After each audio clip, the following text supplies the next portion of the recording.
तने देऊंगा मैं कामा की डिटेल। रोटी बाजरे की खाइए कत्ती कच्च टिंडी गेल।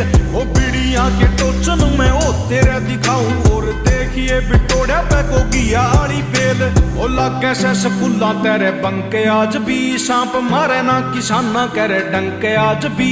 ओ सच्चे साधु बैठे मारे खेड़े और खाड़े में मंदिरा में बाजे मिठे संके आज भी।